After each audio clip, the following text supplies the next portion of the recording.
الذين صبروا وعلى ربهم يتوكلون وما أرسلنا من قبلك إلا رجالا نوحي إليهم فاسألوا أهل الذكر إن كنتم لا تعلمون. طالبانو دلته و خبر باندې علما بحث کوي، دغه مطلب دادا چې خزو کی نبوت ستک نست الله خزو کی نبیان را لګلی کنا. د مونږ د ماتریدیانو رایه دادا چې خزو کی نبوت نشته ده، خزی الله عز وجل نبیان نوی را لګلی. د مونږ د اشاعره دا فرق ده، مونږ او اشاعره بعضی فرقونه لرو. طالبانو یو فرق مو دا ده چې غوی نبوت د خزو قائلین دي، بعض علما په دوی کې تیر سوي دي، مستقل یو کتاب جوړ ده او د منګو د شاعرو په مابین کې د فرق خبره کوي. طالبانو زه به یو خبر درته وکم چې بعد در باندې موږ ماتریدیان یو عقیدتان کنه. طالبانو یو عالم تیر سوی ده، علامه محمد زاهد کوثری نومیږي، یو کتاب جوړ کړی العقیده والکلام په نامه، او د موږ د لوګر یو عالم د طالبانو اوسم ستا شیخ صاحب عبدالجبار نومیږي، ډېر ښه ملا د طالبانو. مونږ افغانانو کې عادت دا ده چې خپل علما نه منو، په فقه اکبر باندې شرح کړي طالبانو. نو هلته یو علمي بحث کړی ده، دم د زاهد کوثري رحمه الله نه کړی ده.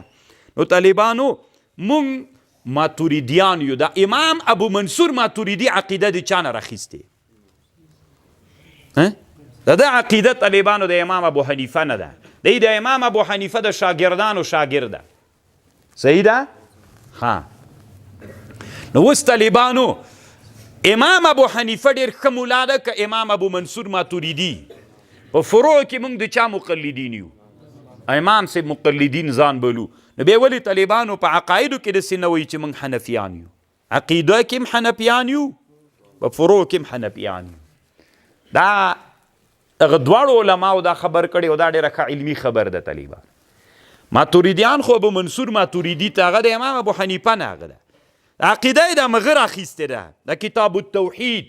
خو الله دې تاسې په زړونو کې درد پیدا کړي. کتاب التوحید مو لیدلی د امام ابو منصور ماتریدي؟ چا لیدلی؟ ها، په دې دومره ډېرو طالبانو کې تناتا لیدلی. ځان ته ګورئ طالبانو چې کینئ که نه بیا ورږې در کې ننوځي، اور در کې بل سي چې موږ ماتریدیان یو، د تحقیق به نه کوئ، موږ نه تیریږو. نو خو یو کتاب التوحید مو تر اوسه نه ده لیدلی. تاسې چې د خپل امام و مقتدا عقیده زده کوئ، د خپلې عقیدې زده کولو دپاره کوم کتاب لرئ؟ کتاب التوحید د امام ابو منصور ماتریدي کشکې مو رواج کړی وی، درسن مو ویلی. شرقاید خو موږ چې وایو طالبانو دا اشعري ده. طالبانو زه منم چې د اشعریانو د موږ ډېر فرق خو نسته، خو بیا هم ولې موږ خپل مستقل کتابونه لرو که نه.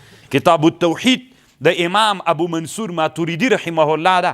خو طالبانو دا هم که خبر ده که موږ داسې وي چې موږ حنفیان یو، اصولا و فروعا دواړه حنفیان یو، ځکه امام ابو منصور ماتریدي د چا نه د عقیده راخیستې؟